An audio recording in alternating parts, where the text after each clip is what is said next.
Нині праздник ікони Божої Матері милующа, достойно єсть.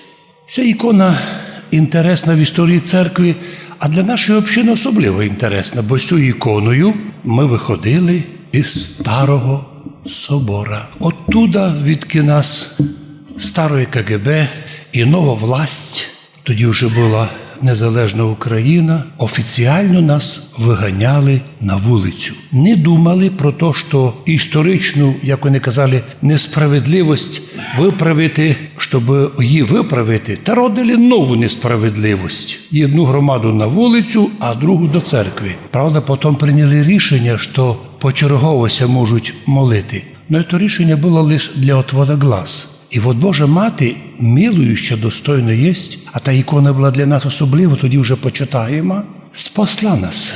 Божа Мати підказала нам, щоб ми не задержалися в Старому соборі довго, бо розчет наших опонентів був простий – придуритися на почергове моління, а потім вон на вулицю. Щоб того не стало, православні, по-первых, постом і молитвою 20 днів молилися, щоб Господь зламав злі плани нової влади, і щоб Господь добре рішив питання.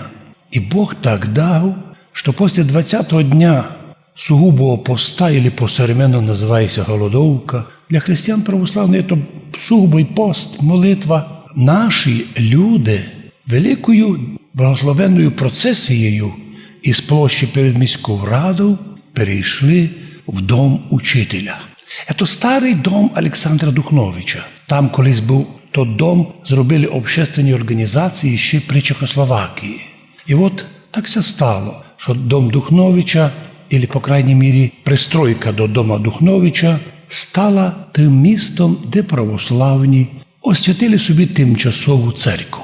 Принцип у православ'я один. Де православні прийшли, місто посвятили, там святое місто.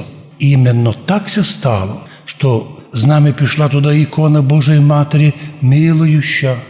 А вже потім, немного через рік, маленько більше, ікона Божої Матері милующа привела нас на нове місто. От така кратенька історія нашої православної ікони уже в нашому життю. Так нам важно розуміти, що якщо б ми били за земну церкву, а мали ми право юридичне, і до сих пор рішення не відмінено. Можемо і нині йти в Старий собор молити. Но ми то православні не зробимо. Чому? Да ми ніколи не лізли захвачувати чиюсь церкву.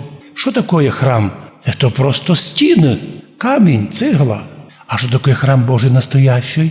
Живі душі. І якщо є церква, то Бог благословляє не спорити, не битися. Бисенько стали в сторону. Зробили меншу, наприклад, на церкву свою благословенну. Ну так ся стало, що Бог нам по молитвам Божої Матері благословив нам збудувати в 4 рази більшу церкву, ніж Старий собор. Мало того, на цю Красній площаді, котра іменувалася тоді площа 50 літ октября, вона стала по нашій просьбі площа Кирила і Мефодія. Яка красива історія. А колись ми вийшли на ріку Уж, то вона, стара назва Московська набережна, по нашим настоянням, стала називатися Православна. І ми увірені, що в тому прийняла рішення такое Божа Мати, ікона її милующа, достойно єсть. Славна історія нашої общини і історія православ'я в Ужгороді. Ми не пішли нікуди, ніщо не захвачувати. Просто прийшли до міста, котре ми могли взяти, ми маємо собор. Да, ми видимо, яке чудо роблять люди неправославні, коли захвачують чужі храми, не тому, що їм треба молитися. Злодій не почому захватує чужу квартиру, щоб там жити, а щоб нарушити мирне життя тої сім'ї або лишити її взагалі на вулиці беззахисними.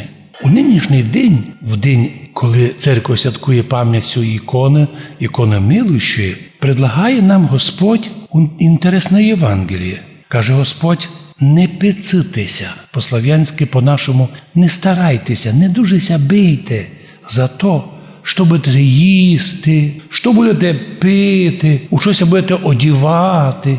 Якщо ці вопроси у вас будуть первочергові, ви будете такі, як язичники. Но Отець ваш Небесний знає ваші потреби. Не треба вам ніч просити. Бог знає, що дати кожному навіть без просьби. Ваша задача – молитися Господу, славословити Господа. Ілі як по слову Христа, «Іщите прежде Царства Божого і правди Його, все остальное, земное, їда, одежа, дом, робота, все вам приложиться».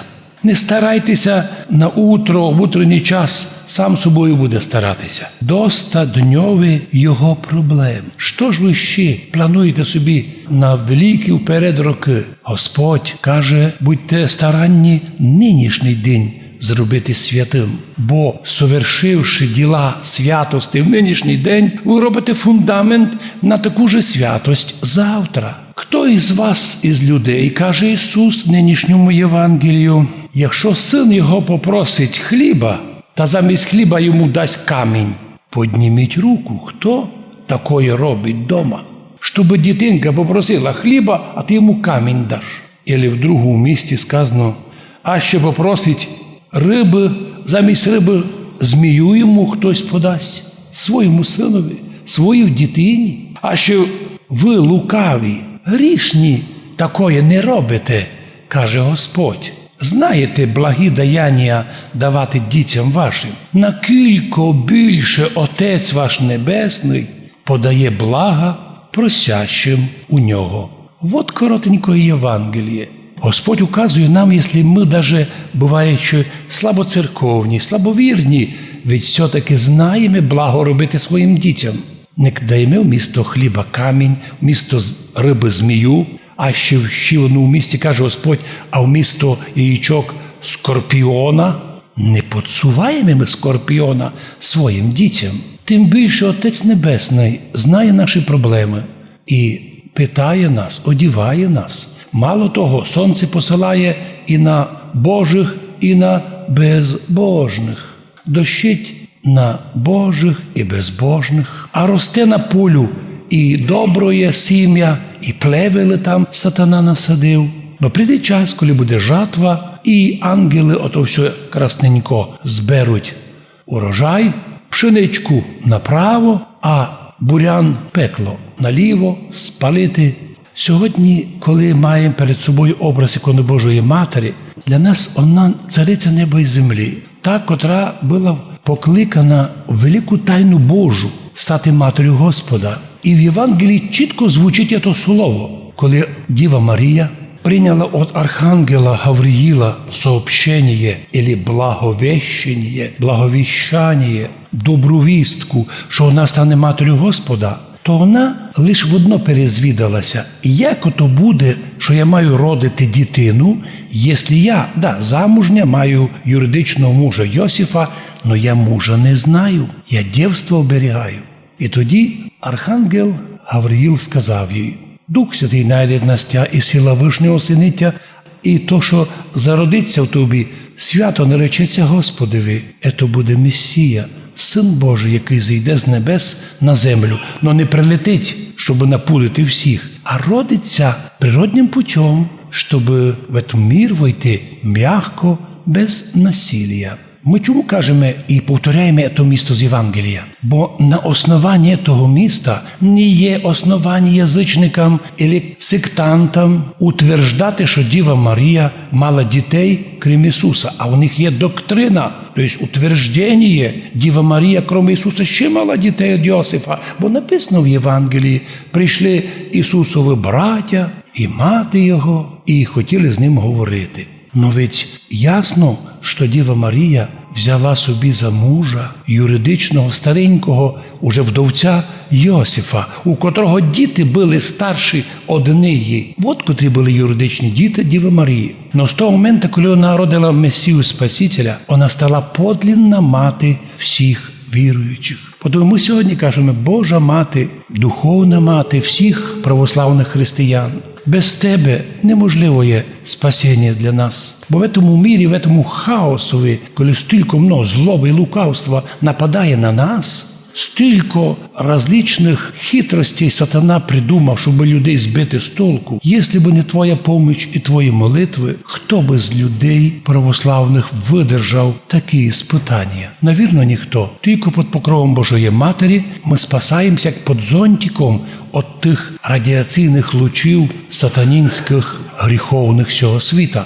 Лиш тільки під покровом Божої Матері має можливість і нині вспомнити нашу інтересну історію в Ужгороді. Нас виганяли з храма, не предлагали почергової. Пізніше вже для форми то зробили, но в їх планах нібито братських не було мира. Як і ніде не є в тому селі, де уніати мали почувствували більшу силу, уже з православними не говорили. В моєму рідному селі так і зробили. Привели чужих людей на 2 автобусах, вигнали мирних православних з церкви, захватили більше, ніколи туди православних не пустили. А православні що зробили в нашому селі? Пішли, збудували нову церкву, красивішу, на файному місці, з красивим, благодатним містечком і моляться знову мирно. А в старому храмі прийшов час, що навіть нікого було куратора вибрати, бо не хотіли, бо треба було ремонтувати. А виявилося, що не є людей для таких трудів. Боже, який ти великий і славний, що серця православних наповняєш миром і благодаттю. Хоча я повторяюся, на одного разу грожали мені в лице: стройтеся, стройтеся, ми захватимо верхню частину собора, а вас наженемо в нижню. Ми відповідали їм просто. В Ужгороді було 2-3 церкви, доки сте війну не робили. Кинули сте православних, уже 17 храмів. І ще раз кинете, 20 добавить.